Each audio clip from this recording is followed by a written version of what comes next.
Hello everyone, welcome to PW only IAS. Happy Holi.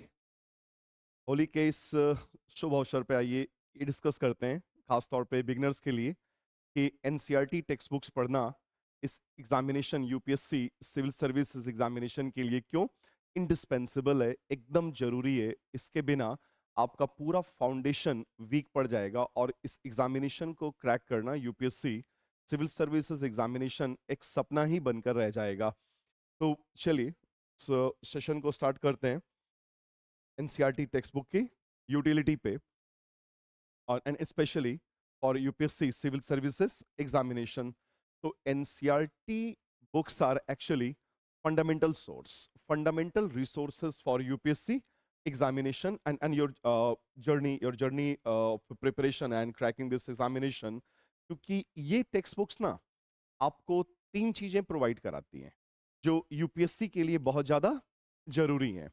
और वो तीन चीजें हैं, देखिए, कॉन्सेप्चुअल क्लैरिटी पहला रिक्वायरमेंट होता है, दूसरा इन डेप्थ एनालिसिस, और तीसरा कोरिलेट करना, अलग अलग टॉपिक्स और सब्जेक्ट्स को आपस में कोरिलेट करना, जिसे हम कहते हैं इंटरडिसिप्लिनरी अप्रोच। तो first requirement while you want to crack this examination about the conceptual clarity, ये conceptual clarity provide करते हैं एनसीईआरटी टेक्स्ट बुक्स। और conceptual clarity एकदम जरूरी है यूपीएससी एग्जामिनेशन के लिए। दूसरा देखिए, conceptual clarity, in depth analysis, यानी कि कोई भी सुपरफिशियल चीज आपको पढ़कर नहीं जानी है, कि आप ये सोच रहे हो कि आप सुपरफिशियल चीजें पढ़ के चले जाएंगे और आप आईएएस बन जाएंगे, तो ये असंभव है, ये पॉसिबल ही नहीं है, मुमकिन ही नहीं है। और दूसरा, यूपीएससी एग्जामिनेशन के लिए जो भी इंफॉर्मेशंस या कॉन्सेप्ट होते हैं ना, वो हाईली ऑथेंटिक होने चाहिए, और ऑथेंटिक के साथ साथ अनबायस्ड होने चाहिए। मतलब किसी भी तरीके का आपके कंटेंट में पूर्वाग्रह नहीं होना चाहिए, प्री कंसीव्ड नोशंस या पूर्वाग्रह नहीं होने चाहिए कि आप पहले से ही मान करके बैठे हुए हैं किसी पर्टिकुलर कम्युनिटी या किसी पर्टिकुलर कास्ट या रिलीजन के लोगों के लिए। तो कॉन्सेप्चुअल क्लैरिटी के अलावा यूपीएससी आपसे ऑथेंटिक इंफॉर्मेशंस और ऑथेंटिक और अनबायस्ड कॉन्सेप्ट और फैक्ट्स डिमांड करता है, और ये एनसीईआरटी टेक्स्ट बुक्स फुलफिल करती हैं। और तीसरा, कि जब तक फाउंडेशन स्ट्रांग नहीं होगा तब तक मंजिल भी तो नहीं बनेगी ना।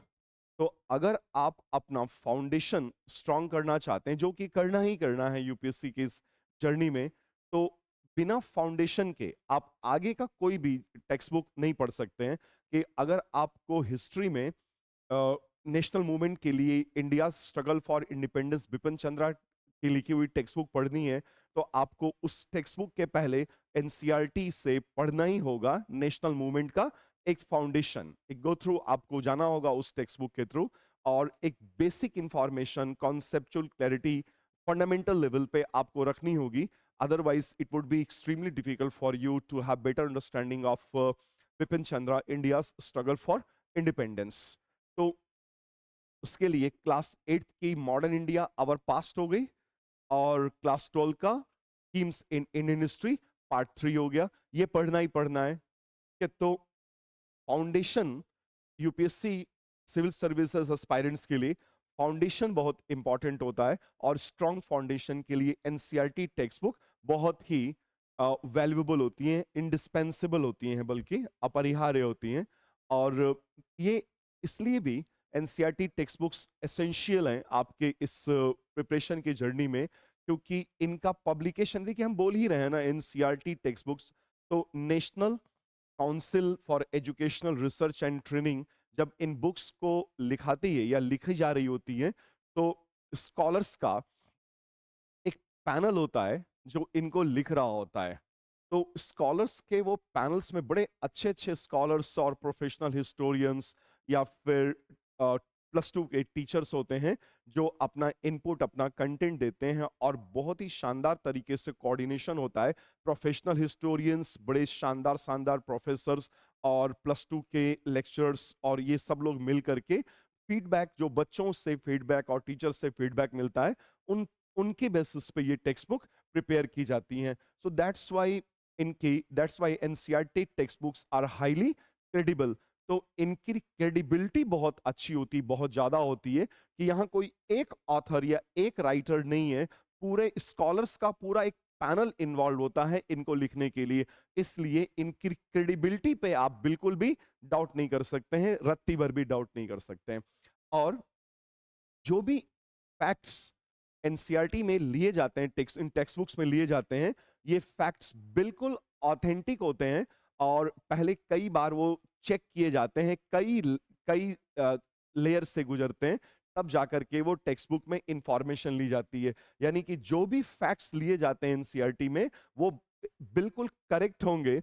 और सबसे इंपॉर्टेंट बात कि जो भी फैक्ट्स और कॉन्सेप्ट एनसीईआरटी में लिए जाएंगे, इंफॉर्मेशंस ली जाएंगी, वो अनबायस्ड होती हैं, क्योंकि ये पूरे जनरेशन, पूरी पीढ़ी की बात होती है कि अगर हम एक पूरे जनरेशन को बायस तरीके से पढ़ा देंगे तो वो पूरी जनरेशन ही पैरालाइज हो जाएगी, बेकार हो जाएगी, और इससे सोसाइटी और कंट्री हमारा कमजोर पड़ेगा, हैम्पर करेगा।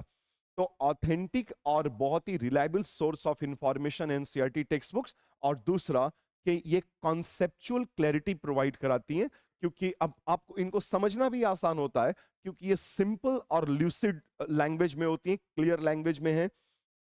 और जो कॉम्प्लेक्स टॉपिक्स होते हैं ना, तो कॉम्प्लेक्स टॉपिक्स को बिल्कुल आसान बनाती हैं, एकदम आसानी से आपको समझ में आ जाए, कॉम्प्लेक्स से कॉम्प्लेक्स टॉपिक भी आपको आराम से समझ में आ जाएगा। इसलिए ये बच्चों के लिए ना, +2 या उसके पहले के बच्चों के लिए, 6 से लेकर के 12 के स्टूडेंट्स के लिए ये लिखी गई होती है ना।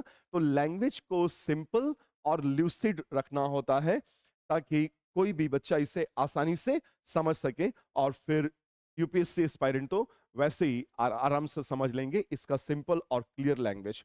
और तो सिंपल और क्लियर लैंग्वेज और कंसेप्चुअल क्लैरिटी की वजह से ये बहुत स्ट्रॉन्ग बेस देती हैं कुछ कुछ खास सब्जेक्ट्स को लेकर के। जैसे 4-5 सब्जेक्ट्स है जहां पे एनसीईआरटी बहुत ज्यादा वैल्यूएबल हो जाती हैं। वो है history and culture, geography, polity and constitution, economy and science and ecology and environment. ये जो पार्ट हैं इनमें से हिस्ट्री स्टैटिक पार्ट है, फिजिकल ज्योग्राफी स्टैटिक पार्ट है, Indian polity and constitution to a great extent static part होता है, Indian economy current affairs oriented है, तो इसमें करंट अफेयर्स की भी आपको ज्यादा जरूरत पड़ेगी। जबकि साइंस तो स्टैटिक पार्ट है, बायोलॉजी स्टैटिक है, लेकिन बायोटेक्नोलॉजी स्टैटिक नहीं है, वहां पे करंट अफेयर्स से अपडेट करना होता है, एनरिच करना होता है। तो कुछ सब्जेक्ट्स ऐसे हैं जहां पे एनसीईआरटी हाईली इंपॉर्टेंट है, बहुत ज्यादा इंपॉर्टेंट और रिलायबल है, जैसे history, geography, polity, Indian economy, science and technology and ecology and environment, जहां पे इनकी यूटिलिटी बहुत ज्यादा है। और इसके अलावा जो इसलिए भी पढ़नी चाहिए एनसीईआरटी टेक्स्ट बुक खास तौर पे, कि जो यूपीएससी सिविल सर्विस एग्जामिनेशन का प्री एग्जामिनेशन और मेंस के जो 4 पेपर्स हैं, पेपर 1 टू पेपर 4, और एसे राइटिंग जो है, वो यूपीएससी का सिलेबस जो है ना, ये एनसीईआरटी के कंटेंट से अलाइन किया गया है। तो ये डायरेक्टली अलाइंड होती हैं with the UPSC prelims and mains syllabus. और कई क्वेश्चंस यूपीएससी प्री और मेंस में डायरेक्टली या इनडायरेक्टली एनसीईआरटी टेक्स्ट बुक से होते हैं। तो अगर हम प्रीलिम्स एग्जामिनेशन की बात करें, तो प्रीलिम्स एग्जामिनेशन का जो जीएस पेपर है, उसमें आउट ऑफ 100 क्वेश्चंस 18-20 सवाल आपको, 18 to 20 क्वेश्चंस एनसीईआरटी अगर आपने थॉरली पढ़ा हुआ है तो एकदम मिलेगा ही मिलेगा, ये हो ही नहीं सकता है कि नहीं मिलेगा। और वो भी खासतौर पे जो लेटेस्ट एनसीईआरटीज हैं उनसे क्वेश्चंस ज्यादा बनाए जा रहे हैं। और मेंस का जो आंसर राइटिंग है ना, और आंसर राइटिंग, मेंस के आंसर राइटिंग में कॉन्सेप्चुअल क्लैरिटी चाहिए होता है, और कॉन्सेप्चुअल क्लैरिटी के लिए एनसीईआरटी टेक्स्ट बुक्स बहुत यूजफुल हैं। इसका मतलब एनसीईआरटी टेक्स्ट बुक आपके आंसर राइटिंग के लिए भी बहुत ज्यादा यूजफुल है। तो प्री एग्जामिनेशन के लिए तो एनसीईआरटी टेक्स्ट बुक्स यूजफुल है ही हैं, खासतौर पे मेंस एग्जामिनेशन के लिए भी अच्छी खासी यूजफुल है। और उसके अलावा एस्से राइटिंग में भी काम आएंगी, क्योंकि ये आपके अंदर एनालिटिकल अप्रोच डेवलप करती हैं, और analytical approach UPSC mains examination के लिए बहुत ज्यादा जरूरी होता है। और जो इनसे पॉइंट ऑफ व्यू, आपका व्यू पॉइंट बनता है ना, वो इंटरव्यू में, आपके साक्षात्कार में काम आ जाता है। तो ये एनसीईआरटी टेक्स्ट बुक की यूटिलिटी है, और डायरेक्ट क्वेश्चंस प्रीलिम्स एग्जामिनेशन में ठीक ठाक आ जाते हैं। और तकरीबन हिस्ट्री, अगर ancient medieval, art and culture, modern India की ज्योग्राफी, पॉलिटी, बेसिक बायोलॉजी या फिर इकोलॉजी एनवायरनमेंट अगर अच्छे से पढ़ लिया जाए, तो प्री में 18 टू 20 क्वेश्चन की पूरी पॉसिबिलिटी बनती है, डायरेक्टली या इनडायरेक्टली। लेकिन ज्यादातर डायरेक्टली ही बन जाएगी। और हिस्ट्री वगैरह, ज्योग्राफी, पॉलिटी के लिए ये main examination, UPSC main examination के लिए बहुत ज्यादा इंपॉर्टेंट टेक्स्ट बुक्स हैं। और एसे राइटिंग में हेल्प करते हैं, अच्छा खासा हेल्प कर देती हैं एसे राइटिंग में, क्योंकि ये बेसिक, देखिए, एसे राइटिंग के लिए आपको बैकग्राउंड जानना होगा, इकोनॉमी, इंडियन इकोनॉमी जाननी होगी, साइंस एंड टेक जानना होगा, इंडियन सोसाइटी और कल्चर, उसका डेवलपमेंट जानना होगा। तो एसे राइटिंग में बहुत सारे डायमेंशंस खुलते हैं, और इतने ढेर सारे डायमेंशंस खोलने के लिए एनसीईआरटी टेक्स्ट बुक्स की, आपके इसके फाउंडेशन की जरूरत पड़ेगी ही पड़ेगी। और इसके अलावा एथिक्स के पेपर में भी अच्छा खासा एनसीईआरटी का रोल होता है। तो रिकमेंडेड जो एनसीईआरटी है ना for UPSC pre and main examination के लिए, वो क्लास 6 टू क्लास 12 है, लेकिन हर एनसीईआरटी नहीं है। जैसे फिजिक्स की एनसीईआरटी आपको नहीं यूजफुल है, केमिस्ट्री की एनसीईआरटी में लास्ट का जो चैप्टर है केमिस्ट्री इन एवरीडे लाइफ, वही यूजफुल है, और ज्यादा यूजफुल नहीं है।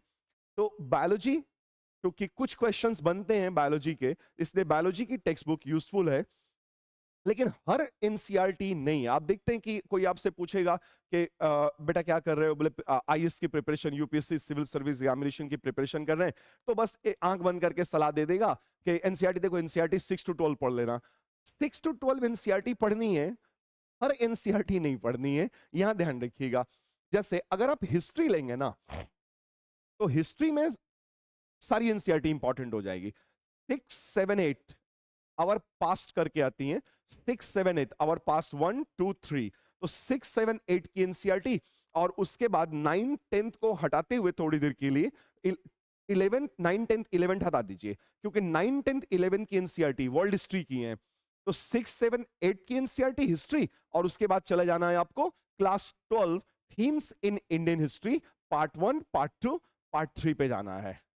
तब ये अलाइंड होंगी, 6, 7, 8 का आवर पास्ट 1, 2, 3, और क्लास 12 का थीम्स इन इंडियन हिस्ट्री, उसमें part 1 ancient India, part 2 medieval India, part 3 modern India करके। तो ये से, और 9, 10, 11 की जो हिस्ट्री की टेक्स्ट बुक्स हैं रिसेंट लेटेस्ट एनसीईआरटीज की, वो वर्ल्ड हिस्ट्री की हैं, तो वो एक साथ पढ़ेंगे। तो 9, 10, 11 एक साथ हो गया, 6, 7, 8 और क्लास 12 का पार्ट 1, पार्ट 2, पार्ट 3 एक साथ इंटीग्रेट करना होता है। ये सही तरीका होता है हिस्ट्री की एनसीईआरटीज पढ़ने का। इसी तरह से बाकी की एनसीईआरटीज भी हैं। तो ऐसे नहीं है, हवा हवाई नहीं है कि कुछ भी उठाया एनसीईआरटी पढ़ना शुरू कर दिया, ऐसे नहीं होता है। एक प्रॉपर सिस्टमेटिक तरीका लिया जाता है एनसीईआरटी को पढ़ने का। तो हिस्ट्री में बहुत यूजफुल एनसीईआरटी 6 टू 12, लेकिन तरीका है। ज्योग्राफी में 6 टू 12 ये बहुत यूजफुल है। और fundamentals of physical and human geography, physical geography static part है, और ह्यूमन ज्योग्राफी थोड़ा सा डायनेमिक है। तो यहाँ पे फिजिकल पार्ट तो पूरा, physical geography, physical India, India physical, world physical पूरा हो जाता है, अच्छा खासा इससे कवर हो जाता है। ह्यूमन ज्योग्राफी के लिए थोड़ा सा करंट अफेयर से अपडेट करना पड़ेगा। पॉलिटी में बहुत इंपॉर्टेंट है एनसीईआरटी का रोल, और खास तौर पे 9th और 10th क्लास में जो दो एनसीईआरटीज हैं सोशल साइंसेज में, democratic politics part 1 for 9th class and democratic politics part 2 for 10th class. और 11th क्लास का, 11th क्लास की NCERT Indian constitution at work, Indian constitution at work, ये बहुत इंपॉर्टेंट है। तो इसका सीक्वेंस है 9th क्लास और 10th class, democratic politics part 1, democratic politics part 2, और उसके बाद इंडियन कॉन्स्टिट्यूशन एट वर्क। उसी तरह से इंडियन इकोनॉमी के लिए बहुत इंपॉर्टेंट होती है कि class 9 to class 12 understanding economic development and macro economics, ये पढ़ना होगा आपको। और साइंस एंड एनवायरमेंट के लिए क्लास 6 टू 10। तो अगर आपका साइंस बैकग्राउंड नहीं है या वीक पोर्शन है साइंस आपका, तो यहां से आप मजबूत कर सकते हैं 6, 7, 8, 9, 10th।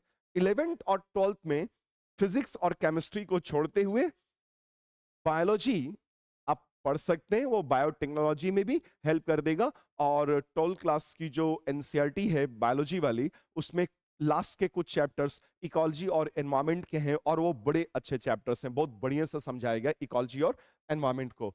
और इसी के साथ देखिए एक खुशखबरी आप लोगों के लिए, ढेरों ऑफर्स और डिस्काउंट्स हैं होली के इस शुभ अवसर पे। और हमने अपने करोल बाग और मुखर्जी नगर सेंटर पे होली स्पेशल ऑफर दिया है। करोल बाग सेंटर पे अप टू 20% ऑफ रखा गया है, और ये 2026 के लिए, अगर आप 2026 यूपीएससी सिविल सर्विस एग्जामिनेशन को टारगेट कर रहे हैं तो यहां पर आपको छूट मिलेगा। इस सेंटर पे डिस्काउंट रखा गया अप टू 20% फाउंडेशन कोर्स 2026 के लिए। और मुखर्जी नगर सेंटर ऑफर कर रहा है आपको 35%, दिल्ली के दोनों सेंटर्स 35% ऑफ कर रहा है ये। Mukherjee Nagar centre up to 25%, Karol Bagh centre. साथ ही हमारे बाकी के और भी जो बहुत इंपॉर्टेंट सेंटर्स हैं प्रयागराज और लखनऊ में, तो प्रयागराज सेंटर ये अप टू 50% ऑफ रख रहा है यूपीएससी के साथ साथ UP PCS, UP PSC foundation courses 2026 के लिए। और लखनऊ सेंटर ने ऑफर किया हुआ है आप स्टूडेंट्स के लिए अप टू 31% ऑफ है, और ये यूपीएससी और यूपी पीएससी फाउंडेशन कोर्स 2026 को ध्यान में रख के बनाया गया है। जबकि Patna centre Holi special offer लेकर के आया है up to 33% for UPSC as well as BPSC foundation course 2026। And Indore centre, और ये हमारा नया centre Indore, Holi special offer ये अप टू 50% ऑफ कर रहा है यूपीएससी फाउंडेशन कोर्स 2026 के लिए। तो आप अपने नियरेस्ट सेंटर पे विजिट करिए और इन ऑफर्स का लाभ उठाइए। पीडब्ल्यू ऑनली आईएएस ज्वाइन करिए, यूपीएससी की अपनी इस जर्नी को आसान बनाइए। Thanks so much, thanks a lot. क्या भैया।